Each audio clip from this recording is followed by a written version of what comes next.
तो राम राम भाई सारा ने। तो भाई एक मुद्दा बड़े ज़ोर से चल रहा है भारत में, हिंदी और मराठी भाषा पे भाई। मतलब महाराष्ट्र में इतना तगड़ा दंगे होने वाले इस पे, बस पूछो मत ना। बहुत तगड़ी राजनीति खेल दी भाई कुछ वामपंथियों ने भाई। तो भाई इसी पे एक वीडियो बनाई मैंने भाई। हिंदी भाषा को बोलने पे वहाँ पे मार पीट कर रहे भाई। मतलब ये उत्तर पूर्व भारतीय जितने भी है, उत्तर भारतीय है, उनके ऊपर इतनी आप भद्दा टिप्पणी कर रहे हैं कि आप पूछो ही मत। कि आप मराठी बोलोगे तो यार हो गए ऐसा कुछ। मतलब कुछ ज्ञानपंथियों के बारे में मतलब कुछ है तत्व ऐसे जो कि दंगे भड़काने की कोशिश हो रही है, और उनको ज्ञान ही पूरा है नहीं किसी भी चीज़ का भाई। किस पे क्या चीज़, हमारा क्या इतिहास है उनको। मतलब अब तक जितनी मैंने वीडियो देखी सोशल मीडिया पे या न्यूज़ के माध्यम से, मतलब कोई भी इसका जवाब नहीं दे पाया। हाँ भाई कुछ जवाब मैं दूंगा, कुछ ज्ञान की कुछ चीज़ें मेरे पास है भाई, ज्ञान की जो भी इतिहासकार में है। बाकी कुछ मैं साझा करूँगा भाई, याद है। तो भाई पहले मैं वर्णन करूँगा मैं संस्कृत भाषा का, कि भाई संस्कृत भाषा कब उत्पन्न हुई, कैसे कैसे इसका इतिहास रहा, और कैसे क्या भारत में इसकी विकसित और कितनी भाषाएं में मतलब तब्दील हुई है भाषा।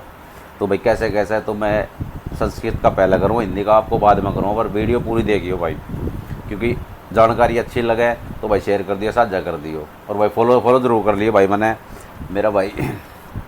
तो भाई मैं आ जाता हूँ भाई अपनी मराठी भाषा पे, यानी कि हिंदुस्तानी की हमारी मराठी भाषा।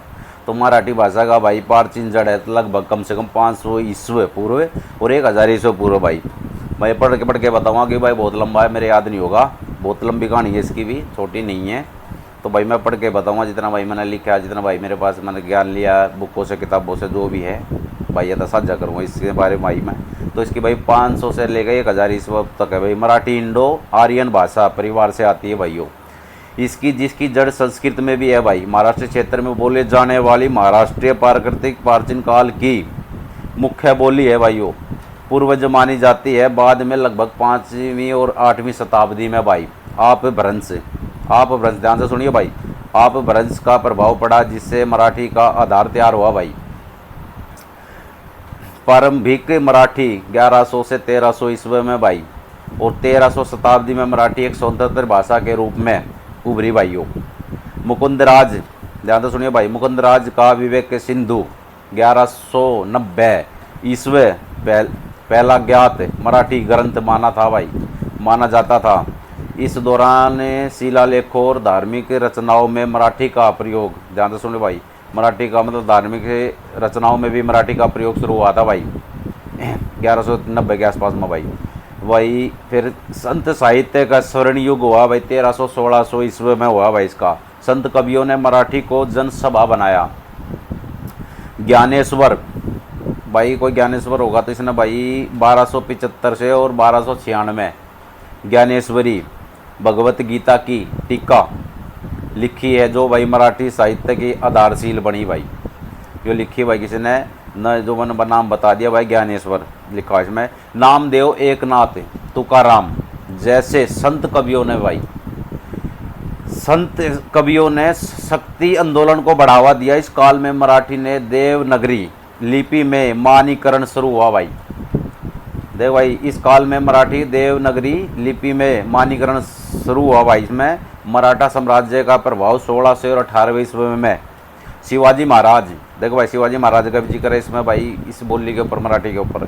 1630 और 1680 ने प्रशासन और सैन्य संचार में मराठी को प्रोत्साहित किया था भाई। पेशवाओं के शासन में, देखो भाई पेशवाओं का शासन भी है भाई। बाकी मैंने पहली बार सुना भाई पेशवाओं का कोई शासन था कोई। बाकी मैं जो लिखा वो बता दूँ भाई जितनी मेरे पास जानकारी है। पेशवाओं के शासन में मराठी शासक कानून और प्रशासन की भाषा बनी थी भाइयों। रामदास परमपंत जैसे विद्वानों ने साहित्य को समृद्ध किया था भाई इसमें। आधुनिक काल 1800 ईस्वी में वर्तमान, सुन लिया भाई ध्यान रहे। ब्रिटिश काल में मराठी में प्रिंट प्रेस आया भाई।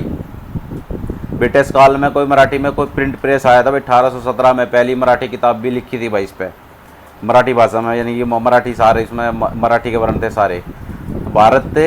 भरत नंदू हरिश्चंद्र और बाल गंगाधर तिलक जैसे नेताओं ने भी भाई मराठी राष्ट्रीय के चेतना से जोड़ा था भाई। प्रोत्साहित नवजागरण लिखा हुआ भाई इसमें हरिनारायण आपट आपटे उपन्यास कुसु सम्रागज लिखा भाई इसमें। कविता जैसे लेखों ने आधुनिक साहित्य को गढ़ा था भाई इसमें।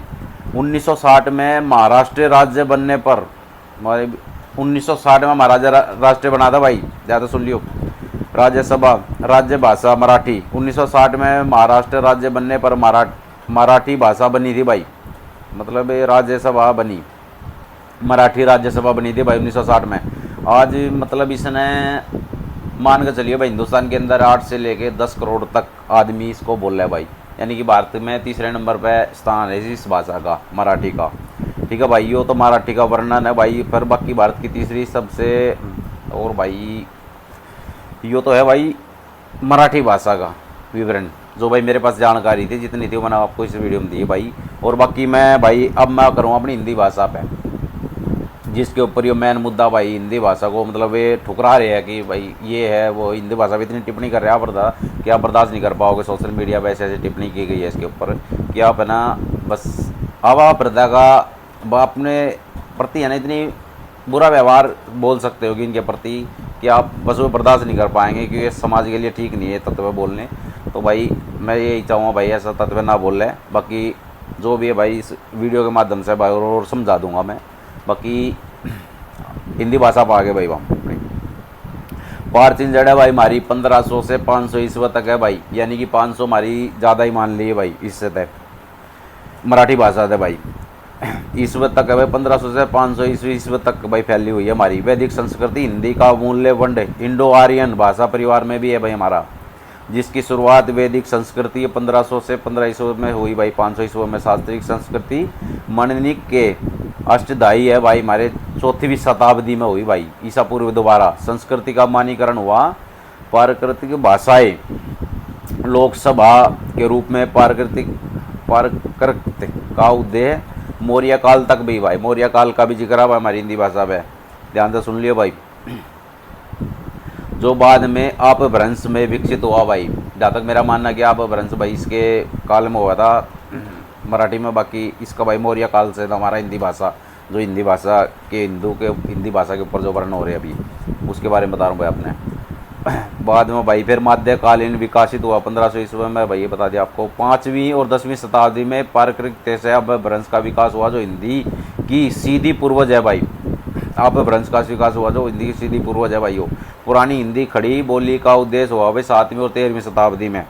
अपभ्रंश के क्षेत्रीय बोलियों में विकसित हुई, जैसे भाई दिल्ली मेरठ क्षेत्र में खड़ी बोली, जैसे भाई बोल दे हम खड़ी बोली भाई, जैसे मैं बात कर रहा हूँ आपसे तो भाई मैं इसने हिंदी मानूंगा कि भाई खड़ी बोली आज हमारी भी। अधूरी क्षेत्र हिंदी की आधार का उभार प्रभावित साहित्य अमीरी खुसरा भाई, एक अमीरी खुसरा का बड़ा है इसमें। बाकी जो 1353 और 1253 और 1325 के, बाकी मेरा मानना है कि ये शब्द हो सकते हैं भाई हिंदी भाषा के। बाकी जब मेरी सोच है भाई ये, बाकी तो भाई मैंने बोल ही दिया, पढ़ा लिखा हो समझ जाएगा क्या बोलो। मुगल काल का भी है भाई इसमें। मुगल काल फारसी प्रभाव का 1518 ईस्वी तक का भाई इसमें। हिंदुत्व रेखता दिल्ली सलातन मतलब संतलन जो भी दिल्ली पर राज करे भाई जिन्होंने करे मुगलों ने के दौरान खड़ी बोली में। और अरबी फारसी शब्दों का भी अमीकरण हुआ भाई इसमें, यानी कि हिंदी भाषा पहले से थी और इसमें मतलब अरबी भी मिक्स हो गई और फारसी भी हो गई, यानी कि मुगलों काल में भी इसका बहुत बड़ा प्रभाव आ गया था भाई। अरबी फारसी में भी शब्दों का समीकरण हुआ भाई, जैसे ज्ञान कुछ कहते भाई उर्दू से हिंदी लिखड़ी है भाई, ऐसा कुछ नहीं है। बाकी इसमें मिक्स हो गई थी, अरबी और फारसी शब्दों का समीकरण हो गया था, यानी कि भाई कह सके भाई इनसे पहले थी हमारी हिंदी भाषा। बाकी बहुत ही बढ़िया बात है यो। और भाई शक्तिशोध आंदोलन भाई कबीर तुलसीदास सूरदास ने अवेदी ब्रज भाषा जैसे बोलियों में रामचरितमानस जैसे रचना भी की थी भाई। भजन मीरा ने भी भजन भी लिखे भाई हिंदी भाषा में भाई, बहुत बढ़िया बात है हिंदी भाषा की भाई हमारी। सुन लो आज जिस पे इतना बड़ा विवाद हो रहा है और हिंदुस्तान में को बोल कहना ही चाह रहा है इस विषय पे, देखो कितनी बड़ी मतलब हमारी भाषा हिंदी के वो प्रसार इतना तगड़ा है कि जड़ इतनी बहुत बढ़िया मानू इसकी मैं, काफ़ी गहरी है भाई जड़, जहाँ तक मैं इसमें पढ़ रहा हूँ भाई, जहाँ तक मेरे पास जानकारी है। जैसी बोलियो रामचंद्र मानस जैसी महाकवियों लिखी, मीराबाई राजधानी ब्रज मिश्रिन भाषा में भजन रचे भाई। राजधानी ब्रज मिश्रित भाषा में भी भजन रचे भाई इसमें। उर्दू का भी जन्म फारसी लिपि और प्रशासनिक भाषाओं के प्रभाव से उर्दू विकसित हुई थी भाई।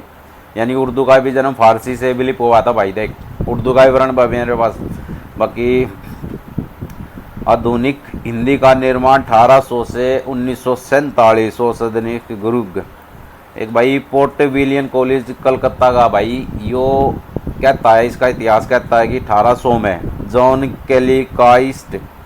कैलिकास्ट है भाई कोई, ये भाई अंग्रेजी होगा इसका नाम तो भाई मैं नहीं समझ पा रहा कि। बाकी जॉन कैलिकास्ट ने खड़ी बोली को हिंदुस्तान का नाम दिया था भाई। हिंदी भाषा से मतलब हिंदुस्तान का नाम लिखा था भाई। और भाई सबसे बड़ी जानकारी बता दूं भाई, पूरी दुनिया के अंदर मात्र सबसे ज़्यादा भाषा बोलने वाली एक तीसरे नंबर पर स्थान है भाई हमारी हिंदी भाषा का। ज़्यादा सुन लियो भाई, पूरी दुनिया के अंदर तीसरे नंबर पर स्थान है हमारी हिंदी भाषा का। यानी कि 60 से 70 करोड़ आदमी यानी कि कह सकते हो भाई जन इस भाषा का उपयोग करते हैं इस धरती पे। तीसरे नंबर पे ये भाषा आती है भाई, हमारे 60 से 70 करोड़ इंसान इसको भाषा को बोलते हैं। तो भाई ये जानकारी मेरे पास थी। हाँ बाकी कोई जानकारी आपके पास हो तो बिल्कुल आप भी शेयर करियो भाई।